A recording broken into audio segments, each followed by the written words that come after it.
श्रोता प्रेमियों, मैं राम सागर शास्त्री आप लोगों के समक्ष रखने जा रहा हूं एक प्रसंग, लवकुश जन्म। देखिए, एक बार सीता बगीचे में घूमने के लिए गईं। वहां उन्होंने तोता और तोती की बातें सुनी। तोती तोते से कह रही थी कि एक दिन इस बगीचे में राम जी आएंगे जिनका विवाह सीता के साथ होगा। सीता ने उस तोती को बहेलिया से पकड़वा लिया और पूछा कि तुम्हें ये कैसे मालूम हुआ कि मेरा विवाह राम के साथ होगा। तोती ने कहा, सीते, वाल्मीकि जी ने ऐसा अपनी रामायण में लिखा है। सीता ने कहा, जिस दिन तुम्हारी यह बात सत्य हो जाएगी उसी दिन मैं तुम्हें पिंजरे से आजाद कर दूंगी, तब तक तुम पिंजरे में ही रहोगी। तोती उस समय गर्भवती थी। बार बार आग्रह करने पर भी सीता ने उसे नहीं छोड़ा। उधर तोता तोती के वियोग में दुखी हो गया। उसने तोती के पिंजरे पर गिरकर अपना प्राणांत कर दिया। अब तो तोती को क्रोध आ गया। उसने सीता जी को श्राप दे दिया कि जैसे तुमने मुझे सोने के पिंजरे में कैद किया है, वैसे ही तुम्हें सोने की लंका में रहना पड़ेगा। और गर्भ समेत सिया जब हुई हो तो पति वियोग मोह सम दुख पई हो। जब तुम गर्भवती हो जाओगी तो तुम्हें भी पति का वियोग सहना पड़ेगा। ऐसा कहकर तोती ने अपने प्राण छोड़ दिए। आज मरकर वे दोनों अयोध्या में धोबी और धोबिन के रूप में अवतरित हुए। आपस में झगड़ा करके उन्होंने सीता को वनवास दिला दिया। राम ने लक्ष्मण के द्वारा गर्भवती सीता को जंगल में छुड़वा दिया। सीता जी को वाल्मीकि जी अपने आश्रम पर ले गए। वहां आश्रम में 2 बच्चों का जन्म हुआ कि दुई सुत सुंदर सीता जाए और लवकुश वेद पुराणन गाए। वेदों और पुराणों ने जिनका नाम लवकुश बताया है, वहीं विद्वानों का ऐसा भी विचार है कि सीता जी ने सिर्फ एक बच्चे को ही जन्म दिया था जिसका नाम लव था। कि लव सुत सुंदर सीता जायो और कुश को वाल्मीकि सरसायो। उसको तो कुशा के द्वारा वाल्मीकि जी ने बनाया था। देखिए, एक बार की बात है, सीता जी ने लव को स्नान करवाया और पालनी में लिटा दिया कि एक बार जननी अनवाई और लवही दीन पलना पौड़ाई।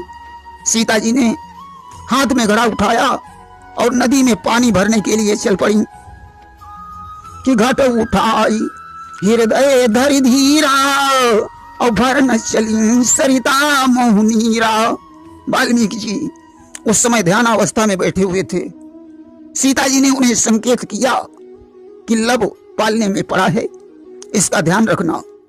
कि कछु संकेत मुनि सिय दीना, कि कछु संकेत मुनि सिय कीना और ध्यान मगन तिन ध्यान न दीना। वाल्मीकि जी तो ध्यानावस्था में थे। उन्होंने सीता की बात पर कोई गौर नहीं किया। रास्ते में सीता जी को एक बानरी मिल गई जो अपने बच्चे को छाती से लिपटाए हुए जा रही थी। कि सीता का दर्द बढ़ाने को बानरी एक आ जाती है, निज सुत को दूध पिला करके वो छाती से लपटाती है। अब तो ज्यों ये दृश्य सीता ने देखा, विचार किया, इन पशुओं में कितनी ममता है जो अपने बच्चे को एक पल के लिए अलग नहीं करते, और मैं कितनी निष्ठुर हूं जो लव को पालने में छोड़ आई हूं। अरे मेरा पुत्र तो मेरे साथ होना चाहिए। आज सजनों,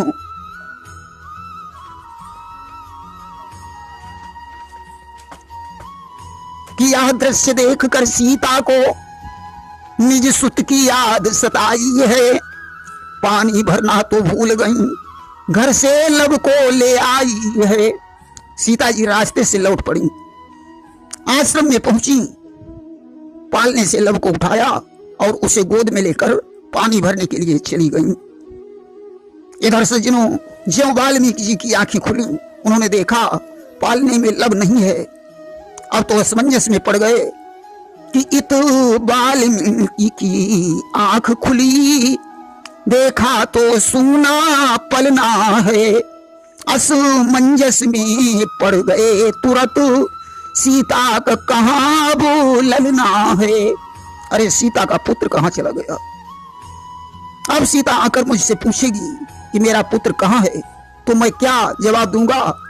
वाल्मीकि जी ने आज उषा को अभिमंत्रित करके एक पुत्र बना दिया और उसे पालने में लिटा दिया कि झट कुश को अभिमंत्रित करके तपबल से पुत्र बनाए दिया।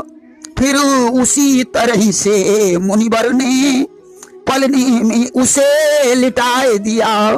तब तक पानी भरकर सीता जी आ गई कि तब तक आ पहुंची सिया, भरकर घट में नीर, पुत्र देख कर गोद में ऋषि हो उठे अधीर। वाल्मीकि जी ने देखा कि एक पुत्र तो सीता जी की गोद में है और दूसरा पुत्र पालने में लेटा है। तो यहाँ वहां दुई बालक देखा, मति भ्रम मोर किया निविशेखा। दो बालक देखकर वाल्मीकि जी आश्चर्य में डूब गए। विचार करते हैं, क्या वास्तव में दो बालक हैं या मेरा भ्रम है? हाँ, दो ही बालक हैं। आज तो अब मुझे क्या करना चाहिए? एक बच्चे को मिटा देना चाहिए। और चले मिटाने के लिए ज्यों कुश को मुनिनाथ, आगे बढ़कर सियानी पकड़ लिया चट हाथ। जो मिटाने के लिए कमंडल से जल लिया, सीता ने वाल्मीकि जी का हाथ पकड़ लिया कि बोली अब तक था एक पुत्र, अब दो हो गए हमारे हैं। अब किसको कहूँ मिटा दीजिए, मुझको तो दोनों प्यारे हैं। सीता ने कहा अभी तक तो मेरा एक पुत्र था और अब मेरे दो पुत्र हो गए। अब मैं किसको मिटाने के लिए कह दूं? मुझे तो दोनों बच्चे अच्छे लगते हैं।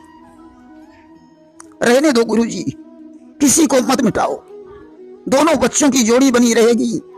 इस तरीके से सीता जी के दो पुत्र हो गए। प्रथम दृष्टि से सीता का एक ही पुत्र था लव, दूसरी दृष्टि से लव और कुश उनके दो पुत्र हो गए। देखिए यहां भी एक प्रश्न उठता है कि वाल्मीकि जैसे तपस्वी को यह बात कैसे नहीं मालूम हुई कि लव को पालने से उठाकर सीता जी जल भरने गई हैं। अरे जिन्होंने श्री राम चरित्र का सारा भविष्य रामायण में पहले ही लिख दिया, वो क्या नहीं जानते थे?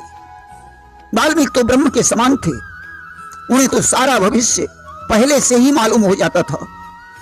इस दृष्टि से सीता जी ने एक पुत्र को नहीं बल्कि दोनों पुत्रों को जन्म दिया। हाँ, लौकिक दृष्टि से यह कहा जा सकता है कि वाल्मीकि जी सब कुछ जानते हुए भी अज्ञान बन गए और उन्होंने उषा के द्वारा उसकी रचना कर डाली। वह एक को मिटाकर सीता जी को की भावना जांचना चाहते थे कि देखें आखिर सीता जी के हृदय में कितनी ममता है। इसलिए दोनों चौपाइयां अपनी अपनी जगह पर सही हैं। प्रथम दृष्टि से लव सुत सुंदर सीता जायो और उसको वाल्मीकि सरसायो। दूसरी दृष्टि से कि दुई सुत सुंदर सीता जाए और लव कुश वेद पुराणन गाए। देखिए दोनों बालकों को वाल्मीकि जी ने धनुर्विद्या की शिक्षा दी और सीता चरित्र सिखाया। वही सीता चरित्र लव कुश ने जाकर राम के दरबार में गाया। जब राम ने दिग्विजयी घोड़ा छोड़ा तो लव कुश के साथ युद्ध हुआ। सारे योद्धा लव कुश से परास्त हो गए। आखिर में राम स्वयं उनके साथ युद्ध करने के लिए गए। तो वाल्मीकि जी ने लव कुश से राम का परिचय करवाया। राम ने अपने बच्चों को हृदय से लगा लिया। अश्वमेध पूर्ण कर सीता जी को अयोध्या में बुलवाया। सीता तो भूमि की पुत्री थी, वे भूमि में ही चली गईं। राम ने चारों भाइयों के पुत्रों को राज्य बांट दिया और सन्यास ले लिया।